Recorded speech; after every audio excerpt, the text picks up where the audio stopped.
There's no feeling more intense than starting over.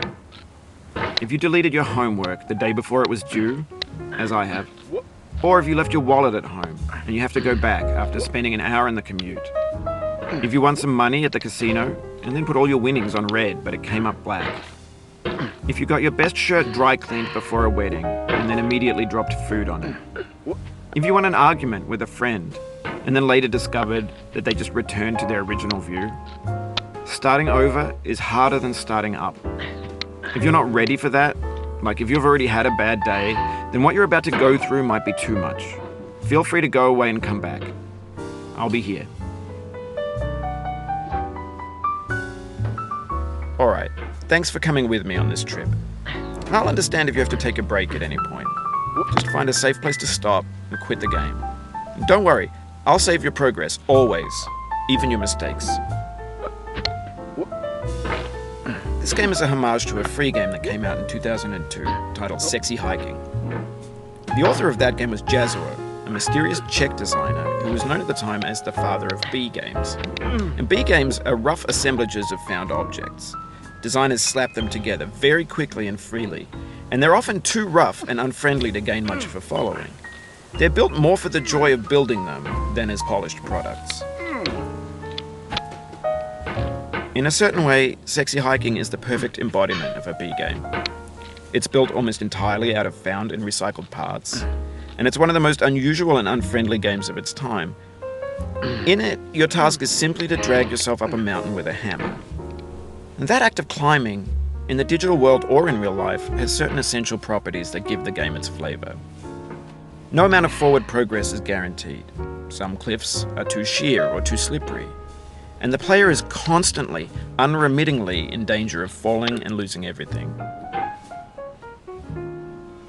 Anyway, when you start Sexy Hiking, you're standing next to this dead tree that blocks the way to the entire rest of the game. It might take you an hour to get over that tree, and a lot of people never got past it. You prod and you poke at it, exploring the limits of your reach and your strength, trying to find a way up and over. And there's a sense of truth in that lack of compromise.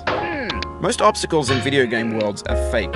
You can be completely confident in your ability to get through them once you have the correct method or the correct equipment or just by spending enough time.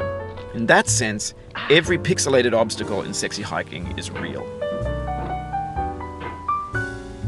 The obstacles in Sexy Hiking are unyielding, and that makes the game uniquely frustrating. But I'm not sure Jazzuo intended to make a frustrating game. The frustration is just essential to the act of climbing, and it's authentic to the process of building a game about climbing. A funny thing happened to me as I was building this mountain. I'd have an idea for a new obstacle, and I'd build it, test it, and it would usually turn out to be unreasonably hard. But I couldn't bring myself to make it easier. It already felt like my inability to get past the new obstacle was my fault, as a player rather than as a builder. Imaginary mountains build themselves from our efforts to climb them, and it's our repeated attempts to reach the summit that turns those mountains into something real. When you're building a video game world, you're building with ideas, and that can be like working with quickset cement. You mold your ideas into a certain shape that can be played with, and in the process of playing with them, they begin to harden and set until they're immutable, like rock. And at that point, you can't change the world. Not without breaking it into pieces and starting fresh with new ideas. For years now, people have been predicting that games would soon be made out of prefabricated objects, bought in a store and assembled into a world. And for the most part, that hasn't happened, because the objects in the stores are trash. I don't mean they look bad or that they're badly made, although a lot of them are. I mean they're trash in the way that food becomes trash as soon as you put it in the sink. Things are made to be consumed and used in a certain context, and once the moment is gone, they transform into garbage. In the context of technology, those moments pass by in seconds. Over time, we've poured more and more refuse into this vast digital landfill that we call the internet. It now vastly outnumbers and outweighs the things that are fresh and untainted and unused.